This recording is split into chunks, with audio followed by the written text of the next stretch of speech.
Hello' বন্ধুসকল, আপোনালোকক আদৰণি জনাইছোঁ মোৰ ইউটিউব চেনেল অসমীয়া বোৱাৰী পলাশী চেনেললৈ। কালি যে কৈছিলোঁ মই মোৰ মা দেউতাহঁতৰ লগত চিনাকি কৰি দিম বুলি, এয়া মোৰ মা হয়।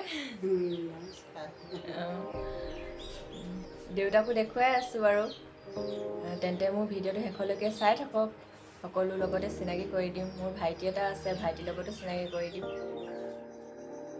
আৰু এয়া হৈছে মোৰ দেউতা, মোৰ আটাইতকৈ শ্ৰদ্ধেয় আৰু আটাইতকৈ ভাল পোৱা মানুহজনেই হৈছে মোৰ দেউতা। দেউতাক মই বহুত সন্মান কৰোঁ। আৰু দেউতাক আমনি কৰি আছে মোৰ বেটাই, চাইকেলত দোকানলৈ নিব লাগে বুলি।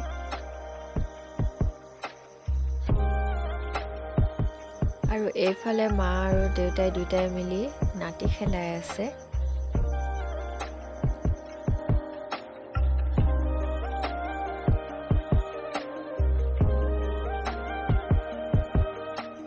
এইফালে ভাইটিয়ে গান শুনি শুনি পূৰা ভাত খাই আছে। মই মনে মনে ভিডিঅ' কৰি আছিলোঁ, সি গমেই পোৱা নাছিলে। পাছত যেতিয়া গম পাই আছে তেতিয়া ভিডিঅ' কৰিবলৈ মানা কৰিছে সি।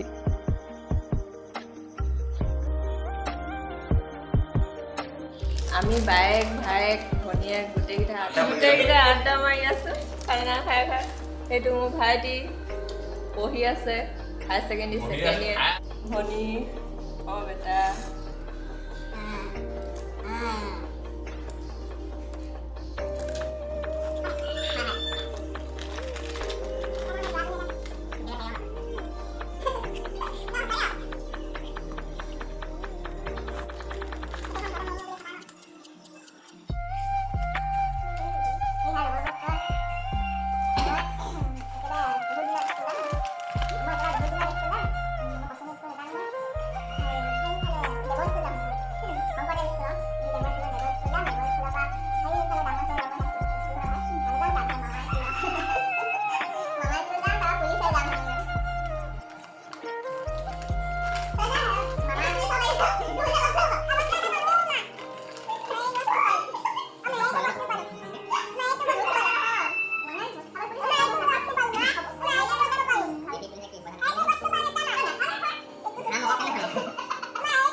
ঘৰলৈ যাওঁগৈ আৰু সেইজনী মোৰ আপা গা ভাল নাই।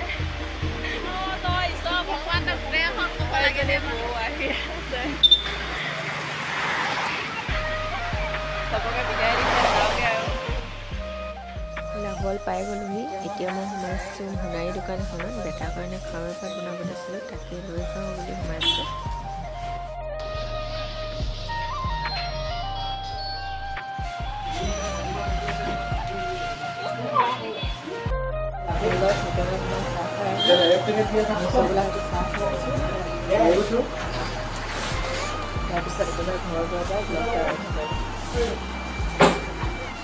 আৰু ঘৰত খাব কাৰণে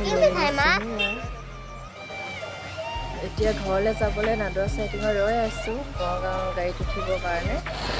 এইডোখৰ নাদৰ চাইটিং বুলি কয়, সেইডোখৰতে আমাৰ ঘৰলৈ যাবলৈ গাড়ীত উঠিব লাগে।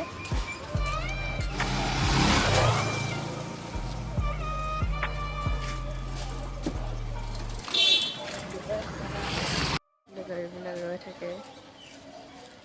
মই আহি পাই গ'লোহি দেই, ভাগৰ লাগিছে। আজিলৈ তেনেহ'লে বাই বাই।